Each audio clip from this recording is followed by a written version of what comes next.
जय श्री राम दोस्तों। यह कहानी बहुत ही महत्वपूर्ण होने वाला है क्योंकि ये कहानी हमारी दयालुता की ताकत से जुड़ी हुई है, तो वीडियो के अंत तक जरूर बने रहे। गांव के बीचों बीच स्थित एक पुरानी हवेली जो अब जर्जर हालत में थी, वहां एक वृद्ध महिला राधा देवी अकेली रहती थी। उनकी उम्र लगभग 80 साल की थी और वे वर्षों से इस घर में अकेली रहती थी। उनके परिवार का कोई अता पता नहीं था और उनके पड़ोसियों के अनुसार उनके जीवन में अनेक कठिनाइयां आई थी। राधा देवी का जीवन बेहद संघर्षपूर्ण रहा।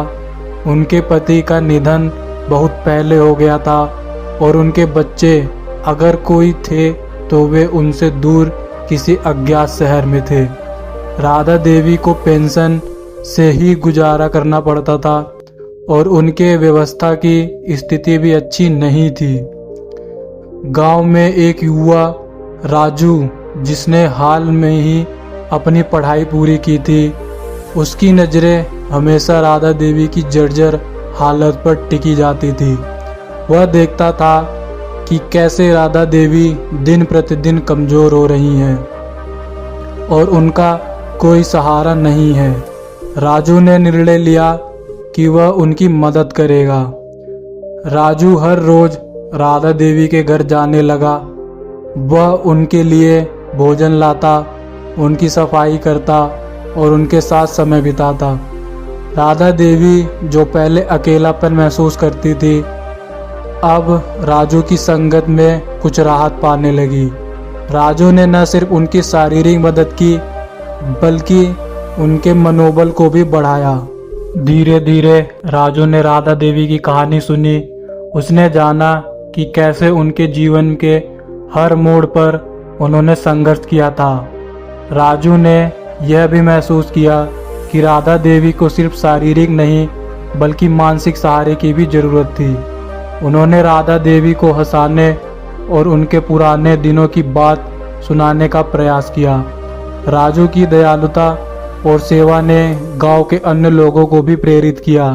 गांव के लोग, जो पहले राधा देवी को नज़रअंदाज कर देते थे, अब उनकी मदद करने लगे। महिलाएं उनके लिए खाना बनाकर भेजने लगी और बच्चे उनके पास आकर उनसे कहानियां सुनने लगे। राधा देवी, जो पहले अकेली और निराश थी, अब वह अपनी ज़िंदगी में एक नई रोशनी महसूस करने लगी। उन्होंने अपने जीवन के आखिरी दिनों में इतनी खुशी और प्यार पाया जितना शायद उन्होंने पूरे जीवन में नहीं पाया था। कुछ महीने बाद राधा देवी का निधन हो गया। उनके निधन पर पूरा गांव इकट्ठा हुआ और उन्हें श्रद्धांजलि दी। राजू ने महसूस किया कि उनकी दयालुता ने न सिर्फ राधा देवी की जिंदगी बदली बल्कि पूरे गांव को एकजुट किया और एक नया दृष्टिकोण दिया। राधा देवी की याद में गांव ने एक छोटा सा पुस्तकालय बनवाया जहां बच्चे आकर पढ़ सकेंगे और कहानियां सुन सकेंगे। इस पुस्तकालय का नाम राधा देवी पुस्तकालय रखा गया, जो गांव के हर व्यक्ति को दयालुता की शक्ति की याद दिलाता रहा।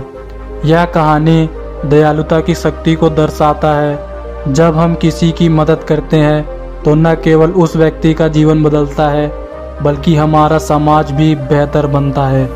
राजू और राधा देवी की कहानी हमें यह सिखाती है कि दयालुता न सिर्फ एक गुण है बल्कि यह एक ऐसी शक्ति है जो समाज में परिवर्तन ला सकती है।